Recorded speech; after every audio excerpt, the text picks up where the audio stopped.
Magandang araw sa ating lahat mga kapapsi. Medyo hindi kagandahan ang panahon dito sa amin. Medyo masama. Sabi nila may bagyo daw.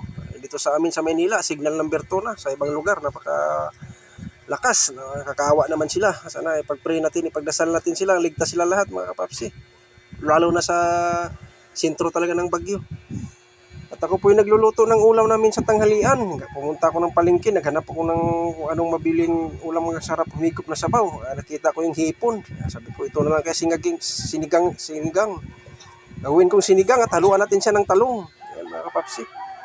Ulam lang sa tanghalian. Napakasimple yung ulam lang, pero napakasarap at masustansya. Yan, basic lang. Hindi ko na pinapakita sa inyo kung paano lulutuin yung sinigang. Kasi alam naman nyo yan, basta sinigang, napakadali lang yan. Lahat ng recados, ginisa ko na, pati yung hipo natin. Saka yung sikretong pangpalasa natin, hinalo ko na rin. At naglalagay din ako ng 4 na pirasong siling haba. Ayan, pag sinigang, kailangan may siling haba. 2 balot ng pamintang buo. Ayan. Ayan, malapit na maluto yan mga papsi. Pakuluan lang natin yan. Simpleng ulam lang yan. Umili lang ko ng kalahating kilo sa palengke para na may ulam sa tanghalian. Ayaw naman nila ng, gusto nila. Sabi ko, karne. Ayaw naman nila ng karne. Hanap lang ko ng iba. Ito, sinigang. Gustong-gusto ng anak ko. Paborito ng sinigang. Yung siling haba, hindi ko na hiniwa. Dahil ayaw na, maanghang daw. Binuo ko na lang paglagay.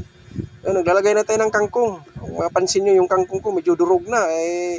Iniisa-isa ko talaga paghugas yan. Pati yung mga dahon, mga sulok-sulukan dyan. Kasi alam mo naman yung kangkong, dalaw na dito. Di natin masigurado kung talagang baka may nakahalong mga dyan. Kaya hugasan natin ng maayos kasi pinakain naman natin. At nandito na yung ating inabangan.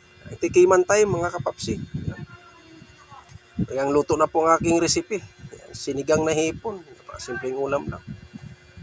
Yan, titikman na natin mga kapapsi. At kakain na rin tayo. Kung sino pang hindi kakain dyan, kuha kayo ng pagkain nyo, sabay tayo. Yan. Tira mo. Umuusok-usok pa talaga. Ang papaparami na naman tayo ng kain ito. Yan. May tuyo kalamansi din ako. Ayan, partner natin sa ating sinigang, sasawan natin yan. Yan, kain na tayo mga kapapsi, ulam sa tanghalian. Yan, kinamay ko na, medyo mainit-init pa.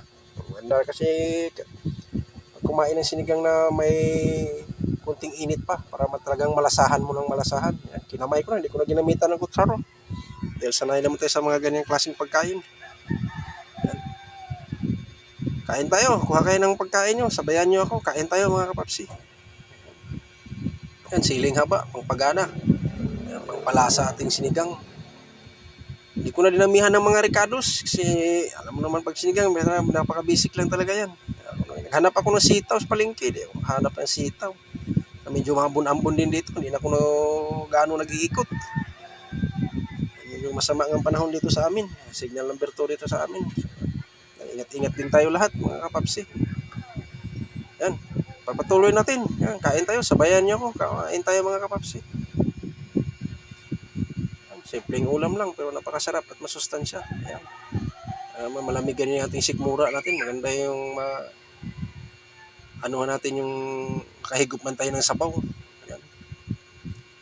Isda sana kitang isda. Ayaw naman yan ng bangus dahil matinik daw. Sabi ko, sige, dito na tayo sa hipon na lang. Bili lang tayo ng kalahating kilong hipon para may mga ulam din mamayang hapon. Yan po mga kapapsi. Ang ating recipe, sinigang na hipon. Simpleng ulam lang yan mga kapapsi. At ako po yung nagpapasalamat sa inyo mga kapapsi sa walang sawang suporta nyo sa akin. Hanggang dito na lang din ako.